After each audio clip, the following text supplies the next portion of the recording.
এখন আমার চ্যানেলে তোমরা কন্টিনিউ আইবুড়ো ভাতের ব্লগ, ওয়েডিং ব্লগ, বিয়ের ব্লগ সমস্ত কিছু এই বিয়ের ব্লগই পাবে।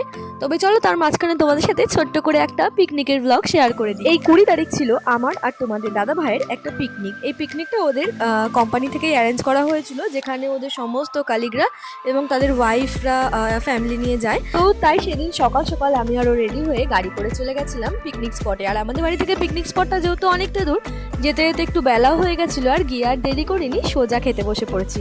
প্রথমেই দেখলে চলে আসলো পাতে গরম গরম লুচি, আর তার সাথে মটরশুঁটি দিয়ে আলু দিয়ে একটা লুচির তরকারি। খাওয়া দাওয়া শেষ করেই আমরা সবাই মিলে একটু ওই চত্বরটা ঘুরে দেখছিলাম, যেহেতু ওখানে সর্ষে ক্ষেত আর একটা পুকুরও ছিল, খুব সুন্দর এলাকাটা। তো জায়গাটা একটু আমরা সবাই মিলে ঘুরে ঘুরে দেখছিলাম। যেহেতু আমাদের বাড়িটা এমন জায়গায় সব সময় গাড়ি ঘোড়ার আওয়াজ এগুলোই সবসময় আমরা পাই, তো বাড়ি থেকে একটু অনেকটা দূরে গিয়ে একটু গ্রাম্য পরিবেশে বেশ ভালোই লাগছিল মনটা। এখন ওই দুপুর 12টা-1টা মতন বাজে। যেহেতু দুপুরের খাওয়া খেতে খেতে অনেকটা বেলা হয়ে যাবে, তাই এই টাইমে করেছিল হচ্ছে কফি আর চিকেন পকোড়া।